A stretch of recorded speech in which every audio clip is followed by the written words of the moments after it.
What matters in life is not what happens to you, but how you remember it. They tell you that healing will make you softer, kinder, more at peace. And you believe them because that sounds beautiful. But the great psychoanalyst Carl Jung discovered something that will shatter this illusion completely. A healed empath doesn't become a nicer, more accommodating version of themselves. They become dangerous, not to innocent people, but dangerous in a way that terrifies anyone who ever tried to use them. This isn't a journey to become more accommodating. It doesn't make them nicer. It forges them into something far more formidable. It transforms them into an unbreakable mirror. And what happens when they reflect the world's chaos back at its source is the most unexpected transformation in human psychology. The unhealed state, the emotional shock absorber. Before we dive into what a healed empath actually becomes, we need to understand what they were. To understand the metamorphosis, we must first descend into the reality of the unhealed empath, a state Jung might have described not as a gift, but as a psychic wound. In this state, the empath exists as what Jung called an emotional shock absorber, a soul designed to take impact after impact, cushioning everyone else from the force of life, while slowly destroying itself in the process. These individuals spent years absorbing everyone's emotional chaos, your father's unspoken rage, your mother's silent depression, your partner's anxieties that became your own. You absorbed it all, not because you wanted to, but because your nervous system was built to pick up every frequency within reach. It's a state of psychological fusion Jung identified, a kind of unconscious participation where you can no longer distinguish your own emotions from the emotions of others. Their anger floods your system. Their shame becomes your burden. You became the family therapist at 12, the endlessly understanding friend at 16, because you learned that meticulously tracking the emotional states of others was how you could predict danger, preempt conflict, and secure love. And the worst part wasn't the pain itself. The worst part was that you thought this was your purpose. You confused your capacity to endure suffering with your worth. You built your entire identity around being the person who could handle what others couldn't. While you were busy absorbing everyone else's darkness, you were ignoring your own. You had no boundaries because boundaries felt cruel. You had no limits because limits felt selfish. You said yes when you meant no.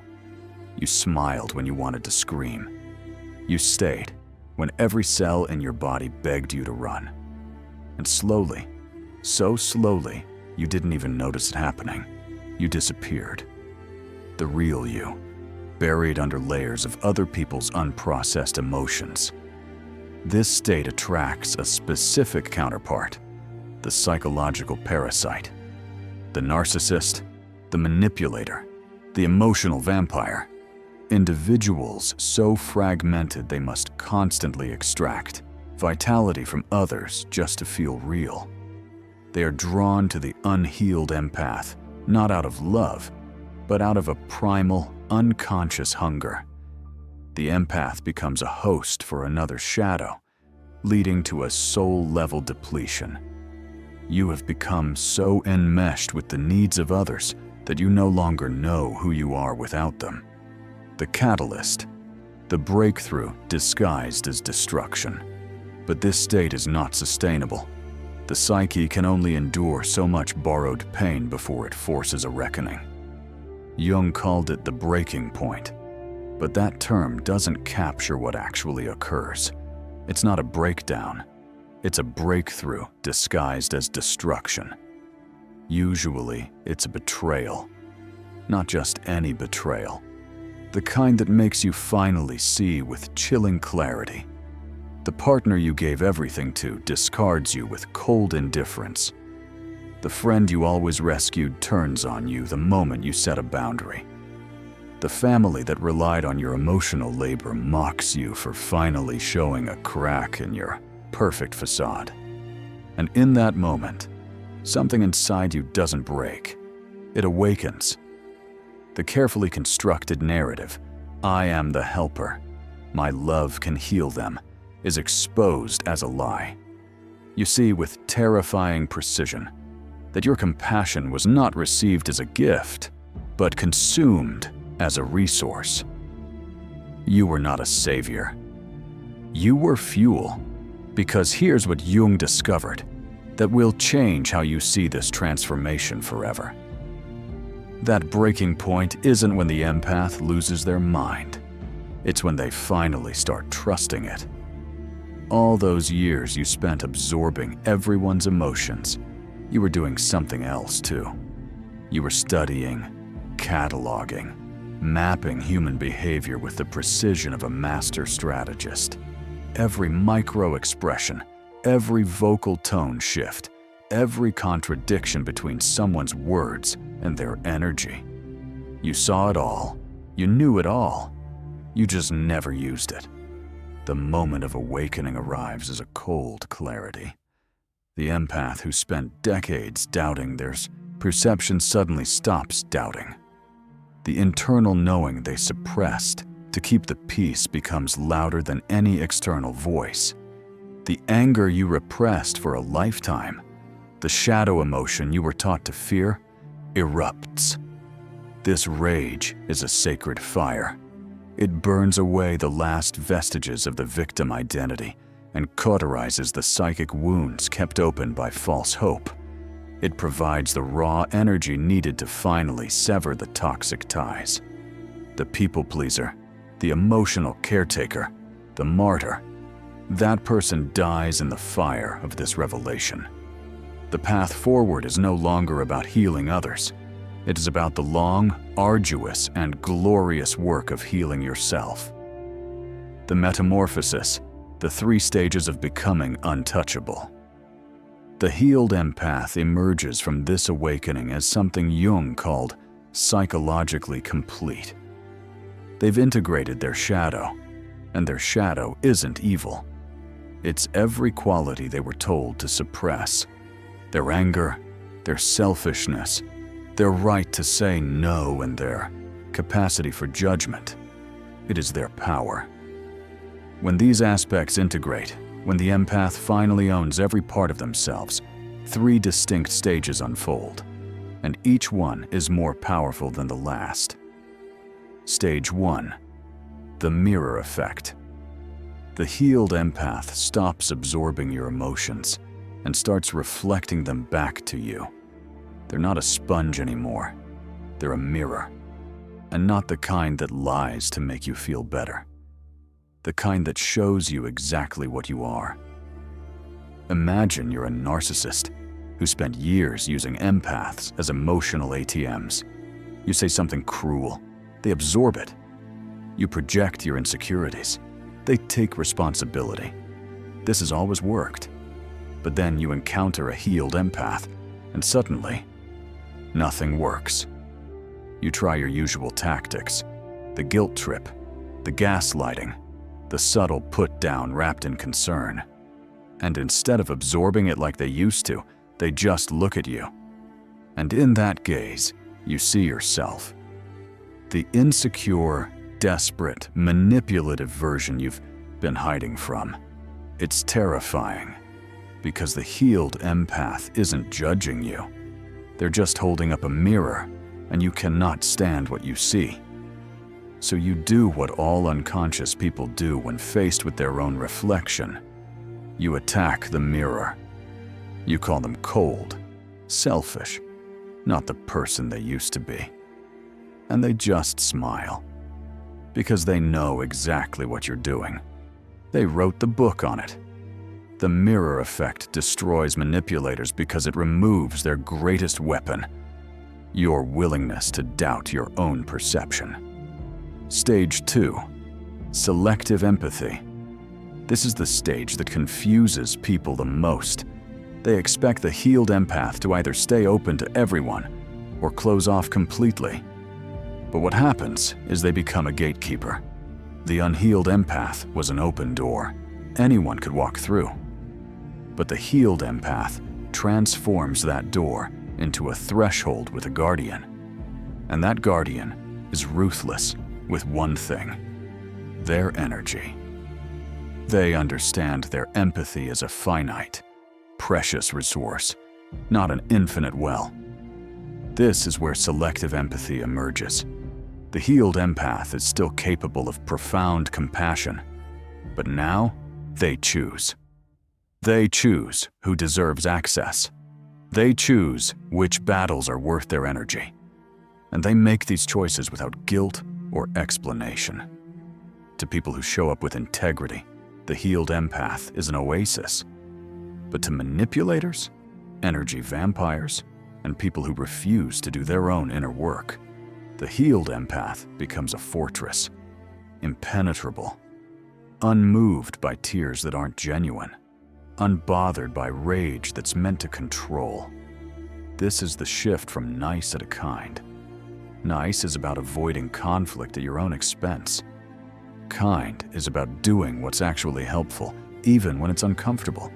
The healed empath stops being nice, but they become profoundly kind. Kind enough to let people face the consequences of their choices. Kind enough to refuse to enable dysfunction. Kind enough to say no without apology.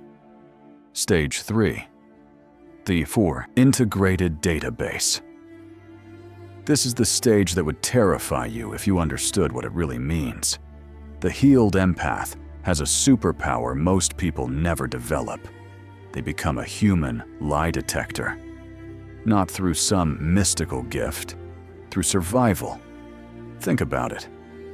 When your safety depends on reading the room correctly, your brain doesn't just develop empathy, it develops a database. Jung observed that his empath patients could predict behavioral outcomes with startling accuracy. Not because they were fortune tellers, but because they had spent decades unconsciously running pattern recognition software that would make artificial intelligence jealous. The unhealed empath collected all this data, but felt guilty using it.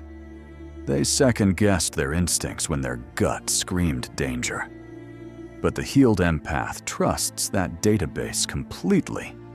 When every cell in their body says this person is lying, they don't need evidence. They already know. You see the game before it starts. You know, they're about to ask for money they won't pay back. You know they're setting up a manipulation 3 moves ahead. Not because you're psychic. Because you've seen this exact pattern play out 100 times before. And here's the twist that makes this truly dangerous. The healed empath understands manipulation mechanics perfectly. They could manipulate you easier than the narcissist ever could. They know exactly which buttons to push, which wounds to exploit. They have the blueprint, but they choose not to use it destructively. Jung called this moral courage. It's easy to be good when you lack the capacity for evil.